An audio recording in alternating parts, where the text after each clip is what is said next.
Breaking news చూస్తున్నారు. Russia NATO దేశాల మధ్య ఉద్రిక్తతలు నానాటికి పెరుగుతున్నాయి. నేటో దేశాలను రష్యా రెచ్చగొడుతోందా? ప్రస్తుతం దీనికి సంబంధించే చర్చ జరుగుతోంది. ఇటు యూరప్ కావచ్చు, లేకపోతే పశ్చిమ దేశాలు కావచ్చు, ఇవే మాట అంటున్నాయి.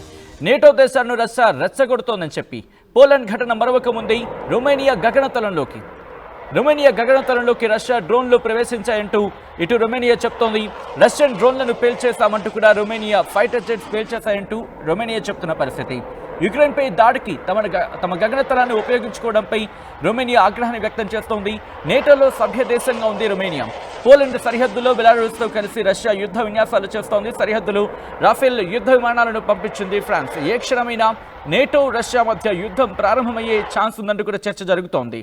ఒకవేళ ఇదే జరిగితే మూడో ప్రపంచ యుద్ధమే అంటూ కూడా అంతర్జాతీయ విశ్లేషకులు అంచనా వేస్తున్న పరిస్థితి. ఈ నేపథ్యంలో మీరు చూడొచ్చు, పూర్తిగా ఇప్పటికీ యుద్ధ సన్నాహాన్ని, యుద్ధ విన్యాసాలను ప్రారంభించాయి ఇటు యుక్రెయిన్ అలాగే బెలారూస్. యుద్ధ విన్యాసాలకు ఇప్పటికే మంగళవారం వరకు యుద్ధ విన్యాసాలు జరగబోతున్నాయి. ఇంకొక 2 రోజుల పాటు అక్కడ యుద్ధ విన్యాసాలు జరుగుతూ ఉంటే పోలాండ్ కూడా సంసిద్ధమవుతోంది. ఇప్పటికే ఫ్రాన్స్ వాళ్ళ ఫైటర్ జెట్స్ని రఫేల్ ఫైటర్ జెట్స్ని పంపించడం జరిగింది ఇటు పోలాండ్కి, ఇటు బెలారూస్కి సంబంధించి మాట్లాడుకునే సందర్భం. బట్ ఇప్పుడు మాట్లాడుకుంటే ఇటు మరొక దేశం, మరి ముఖ్యంగా రొమేనియాకు సంబంధించి రొమేనియా ఏం చెప్తోంది? యుక్రెయిన్ రష్యా వార్కి సంబంధించి లేటెస్ట్ డెవలప్మెంట్ ఇది. రొమేనియా ఒకటే చెప్తోంది, ఇటు డ్రోన్ ఇన్కర్షన్ జరిగింది. జెలెన్స్కీ ఈ నేపథ్యంలో మాకు చెప్పుకోవచ్చు. ఇన్ఫ్యాక్ట్ జెలెన్స్కీకి సంబంధించి ఈ కాన్ఫ్లిక్ట్ ఎక్స్పాండ్ అవుతోంది అనేది అని చెప్పుకోవచ్చు నేపథ్యం.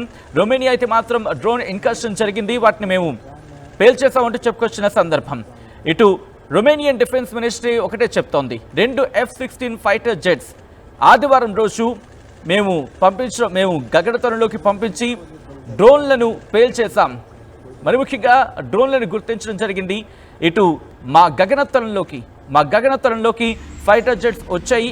ఈ నేపథ్యంలోనే అంటే డ్రోన్స్ వచ్చాయి, వీటిని మేము పేల్చేసామంటూ చెప్పుకొచ్చిన సందర్భం.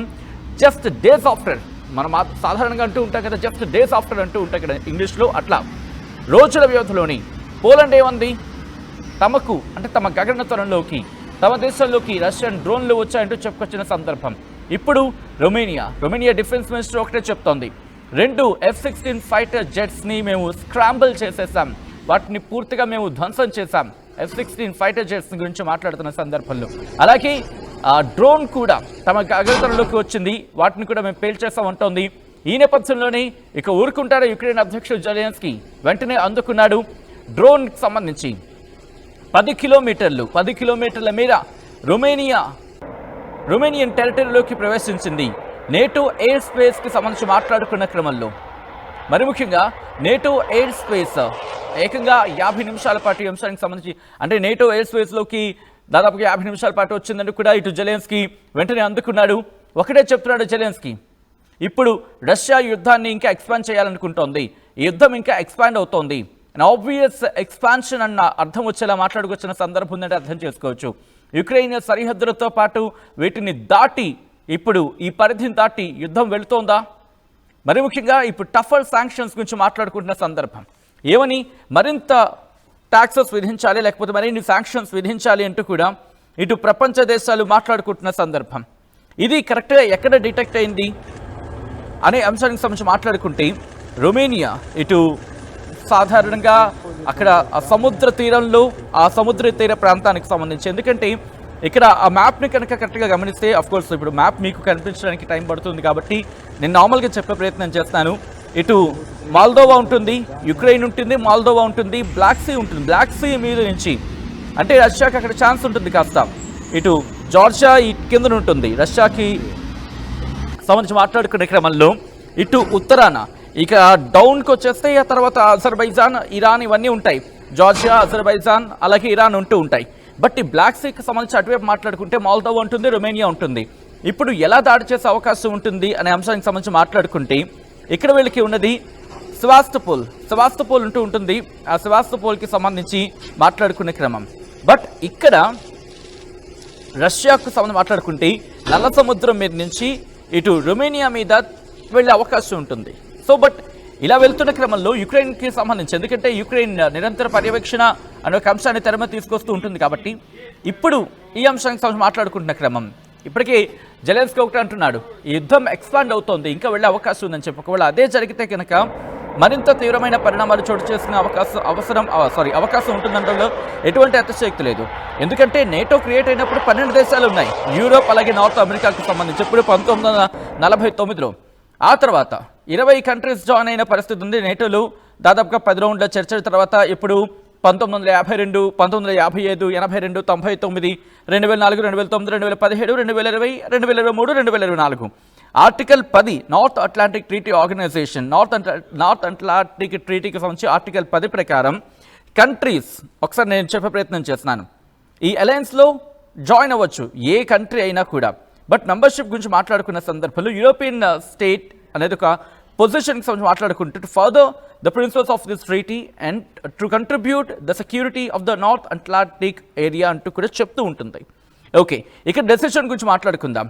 ఒకవేళ ఏదైనా డెసిషన్ ఒక కంట్రీని ఇన్వైట్ చేయాలనుకుంటే లేదా జాయిన్ చేయాలనుకుంటే, అలయన్స్లోకి తీసుకోవాలనుకుంటే నార్త్ అట్లాంటిక్ కౌన్సిల్కి సంబంధించి నేటో ప్రిన్సిపల్ పొలిటికల్ డెసిషన్ తీసుకోవాల్సిన మేకింగ్ బాడీ ఉంటుంది. మొత్తం అన్నింటినీ పరిశీలించి అవి తీసుకోవడం జరుగుతూ ఉంటుంది కన్సిడరేషన్లో.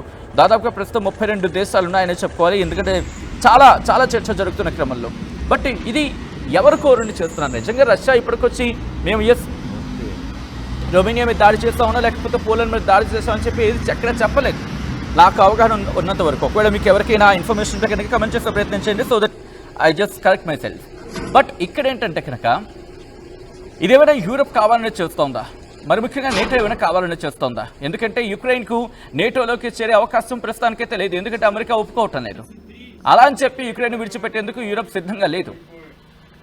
యూరప్ ఎక్కడా సిద్ధంగా లేదు. యూరప్ అలా అట్టు పెట్టుకుని కూర్చుంటోంది యుక్రెయిన్ని. ఈ క్రమంలో ఏవైనా నేటో తరహాలో యుద్ధాన్ని ఇటు యూరప్ కోరుకుంటుందా అంటే ఇక్కడ ఒక పాయింట్ ఉంటుంది కదా, నేటో దేశంలో ఒక దేశం మీద కనుక యుద్ధం జరిగితే మిగిలిన దేశాలన్నీ కూడా ఒకరి మీద దాడి జరిగితే, అంటే ఒక విధంగా చెప్పాలంటే ఒక కుటుంబం ఒక కుటుంబం అంతా ఒక దగ్గర ఉంది, ఒకరి మీద దాడి జరిగితే ఏం చేస్తున్న కుటుంబం అంతా ఆ ప్రత్యర్థి మీద దాడికి వెళ్ళిపోతుంది కదా, ఇదేనా ఆబ్వియస్ థింగ్ కదా. సో నేటో కూడా అలాంటిదే. చాలా దేశాలు ఉన్నాయి, చాలా దేశాలు అంటే ఒక 32 దేశాలు ఉన్నాయి. ఈ 32 దేశాలు కూడా ఇప్పుడు కలిసికట్టుగా నేటో అని చెప్పి ఒక దగ్గర ఉన్నాయి, నార్త్ అట్లాంటిక్ ట్రీటీ ఆర్గనైజేషన్ అని చెప్పి. ఇప్పుడు వీళ్ళల్లో ఈ 32 దేశాలు ఒక దేశం మీద దాడి జరిగినా ఈ 32 దేశాలు ఆ దేశం మీదకి దాడికి వెళ్ళిపోతాయి. ఇప్పుడు రష్యా ఫర్ సపోజ్ పోలాండ్ మీద దాడి చేస్తుంది అనుకుందాం, ఇది వినిపిస్తున్న వర్షన్. అది ఎవరు దాడి చేశారు, ఏం దాడి చేశారు, ఎక్కడి నుంచి ఇంకా పూర్తి స్థాయిలో క్లారిటీ రావట్లేదు, ఎవరు వర్షన్ వాడది. ఇక రష్యా అయితే మాత్రం క్లెయిమ్ చేస్తున్న సందర్భాలు అయితే నాకు తెలిసైతే లేవు. ఒకవేళ క్లెయిమ్ చేస్తాను మీకు ఎవరికైనా ఉంటే కనుక జస్ట్ ఒకసారి కమెంట్ చేసే ప్రయత్నించండి, జస్ట్ కరెక్ట్ మై సెల్ఫ్. అయితే ఇక్కడ ఒకవేళ రష్యా కనుక దాడికి దిగింది అని చెప్పి రష్యా ఒప్పుకున్న పక్షంలో ఇప్పుడు నేటో దేశాలన్నీ కూడా రష్యా మీదకి దాడికి వెళ్ళిపోయే అవకాశం సంపూర్ణంగా ఉంటుంది. ఇక్కడ ఆ ఛాన్సెస్ సంపూర్ణంగా ఉంటాయి. బట్ అలా అని చెప్పి ఊరుకునే పరిస్థితులు కూడా ఉండవు. కాదు అని చెప్పి ఒకవేళ లేదు రష్యా మేము చేయలేదు దాడి అంటే కనుక ఇదే నేరేటివ్ జరుగుతుందా, లేకపోతే పర్స్పెక్టివ్లోకి వెళ్ళిపోతుందా? ఇది యూరప్ ఏమైనా కావాలని చెప్పి దీన్ని ఒక నేటో యుద్ధంగా మార్చాలి, రష్యా వర్సెస్ నేటోగా మార్చాలని చెప్పి ఏమైనా ఒక అంశాన్ని తెర మీద తీసుకొచ్చే ప్రయత్నం చేస్తుందా? ఇవన్నీ కూడా ప్రస్తుతం మాట్లాడుకుంటున్న పరిస్థితి. ఈ కథనం మిమ్మల్ని కాస్త కలవరపరచవచ్చు, అయితే మిమ్మల్ని కలవరపడి గురి చేయడం ఆర్టీవీ ఉద్దేశం కాదు. కానీ ఇటువంటి కథనాలు చూసినప్పుడు కాస్త కలవరపడి గురి అవకాశం ఉంటుంది కాబట్టి దీనికి సంబంధించి తగిన జాగ్రత్తలు తీసుకోవాలని ఆర్టీవీ సూచించడం జరుగుతోంది. This is distributing content video description is advised. Romania ఒకటే అంటోంది నేటో ప్లాన్స్కి సంబంధించి, ఎందుకంటే పూర్తి స్థాయిలో ఎవ్రీ ఇంచ్ మేము కాపాడుకుంటాం, మా నేటో దేశాలని ప్రతి ఇంచ్ను మేము కాపాడుకుంటామని చెప్పి. ఒకవేళ యుక్రెయిన్ జాయిన్ అయ్యింటే ఈ పాటికి బహుశా నేటో యుద్ధంగా ఈ పాటికి ఇప్పుడు దారి తీసేద్దును. అందుకే రష్యా అంటుంది ఇటు యుక్రెయిన్ నేటోలోకి తీసుకుంటే కనుక మేము ఒప్పుకునేది లేదంటూ కూడా ఇటు రష్యా అంటోంది యుక్రెయిన్ విషయంలో. బట్ ఆ విషయం మీద ఇక్కడ ఆగిపోయింది. బట్ ఇప్పుడు నేటో యుద్ధంగా మార్చాలని చెప్పి ఇటు యూరోప్ ఏమైనా కోరుకుంటోందా? గత కొద్ది రోజులుగా జరుగుతున్న పరిణామాలు చూస్తుంటే అటువంటి అనుమానాలకే దారితీస్తున్నాయి. ఎందుకంటే ఫ్రాన్స్ ఈ అంశానికి సంబంధించి ఫైటర్ జెట్స్ని పంపించడం ఏంటి, దాంతోపాటు రఫేల్ యుద్ధ విమానాలను పంపించడం ఏంటి, పోలాండ్ తన సరిహద్దులను క్లోజ్ చేసుకోవడం ఏంటి, ఈరోజు రొమేనియాకు సంబంధించి మేము ఒక 2 ఫైటర్ జెట్లని F-16 2 పేల్చేసాము, లేకపోతే వాటిని గాల్లోనే ధ్వంసం చేస్తామని చెప్పడం ఏంటి? ఆ తర్వాత ఇప్పుడు ఈ అంశానికి సంబంధించి జెలెన్స్కీ కాస్త అగ్నికి ఆజ్యం పోసేలా డైలాగులు ఇవ్వండి.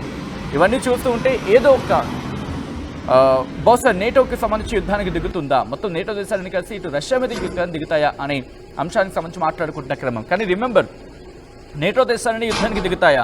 ఒకవేళ అదే పరిస్థితి ఏర్పడితే కనుక రష్యాకు సంబంధించి చమురు మరి ముఖ్యంగా ఎల్ఎన్జీ ఇటు యూరోప్కి అవసరం 40% రష్యా నుంచి. ఒకవేళ రష్యా టాప్ పెడితే చలికాలం వాళ్ళు గడ్డకట్టిపోతారు.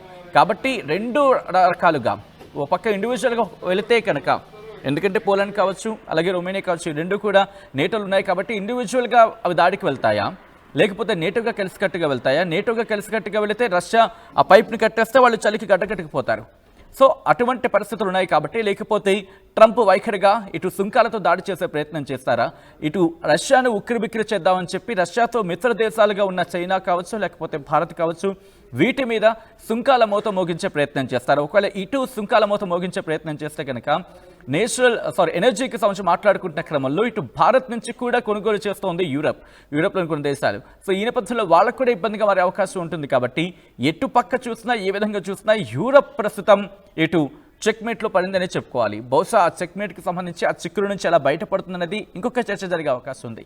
ఇప్పటికిప్పుడు ఏం జరుగుతోంది? రష్యా కనుక యుద్ధం కోరుకుంటే కనుక ఇటు నేటో పూర్తి స్థాయిలో రంగంలోకి దిగే అవకాశం ఇప్పుడున్న పరిస్థితుల ప్రకారం చూసుకుంటే క్లియర్ కట్గా ఉందని అనుకోవచ్చు. బట్ కాదు, మేము దాడి చేయలేదని చెప్పి యుక్రెయిన్ అంటే కనుక మరి ఎందుకు ఈ నేరేటివ్ బిల్డప్ అవుతోంది?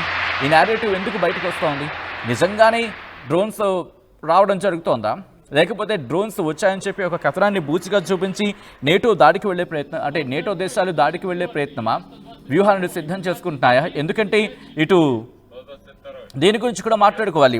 మధ్యప్రాచ్యానికి సంబంధించి మధ్యప్రాచ్యంలో కూడా పరిస్థితులు అట్టుడుకుతున్నాయి కాబట్టి దీని అడ్వాంటేజ్ తీసుకోవాలనుకుంటున్నాయా?